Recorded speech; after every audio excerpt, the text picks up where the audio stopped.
Hi guys, saying no is a powerful productivity skill and life skill in general.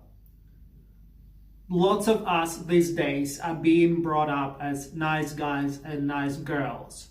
We learn to be agreeable, we learn to look for social approval by saying yes to everything.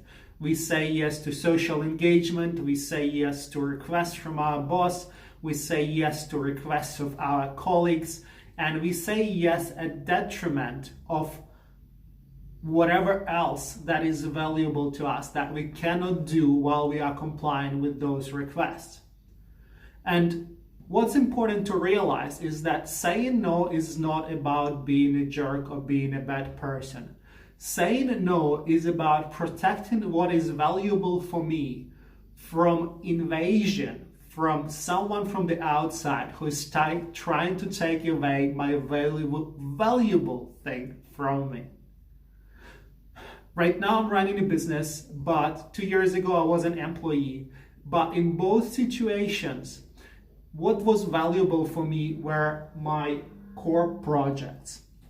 What is a core project? Core project, let's say when I was in sales, core projects were a set of activities that were necessary for me in order to hit my sales targets. So in sales, core projects are reaching out to new customers and then working on sales that are in the funnel, closing those sales, and then looking after customers that already bought my products.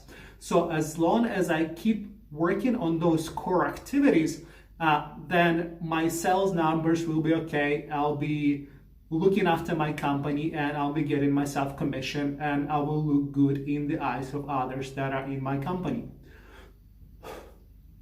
But what happened, the main invader of my core projects, of my valuable asset, happened to be my boss. She had attention deficit, and within a 10-minute conversation, she could assign me 10 different tasks, and each of those tasks would be a full-time job.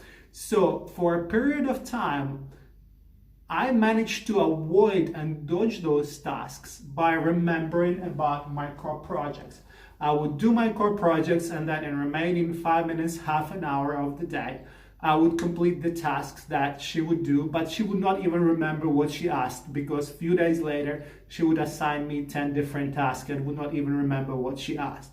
So the first boundary setting tool, the first no tool that I suggest is looking at the whole picture, looking at your life, looking at your work, and determining what's valuable. What is that you are safeguarding from the invasion of time takers?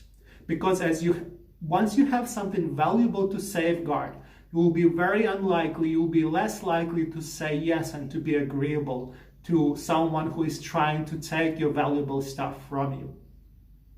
But in the story with my boss, there came a moment where I had to openly say no. I could not longer dodge her requests. And even 2 years ago, a year and a half ago, I did not know how to say no. I was such a nice guy, brought up person that saying no was impossibility. But there came a conflict. I had to say it. And the way I've done it, I just hang up the phone on my boss, right? She was furious. It was a fury of confrontation. It was a fury of anger. Someone up the line was notified. But guess what? After 10 minutes, after 20 minutes, talking to her, hanging up on my manager, I calmed down. I enforced my boundary. I became better and stronger. And as the time passed, I'm talking too fast today. As the time moved on, I learned to say no more often, and I even learned how to say it politely so no one is hurt. I learned how to frame it nicely. So what I'm suggesting is that if you are afraid to say no because of social consequences, realize that those consequences will be there, but it's more important to say no than to hold on. Because once you say no once or twice and 3 times, you will start building that no muscle that you previously didn't have. And having that no muscle is liberating. That's the muscle that keeps you focused and keeps your attention on your core projects and keeps them from invasion by other people who are indiscriminate of your time, of my time, in my case. My question to you guys, do you have a situation in your work or in your personal life where you have to say no? Why do you want to say no, and how are you going to go about it? Last but not least, there is a Facebook group where we discuss productivity. The link to the Facebook group is going to be pinned to the comment section, so check it out, send a request, and once I approve you, you'll be in, and we'll be talking about productivity together.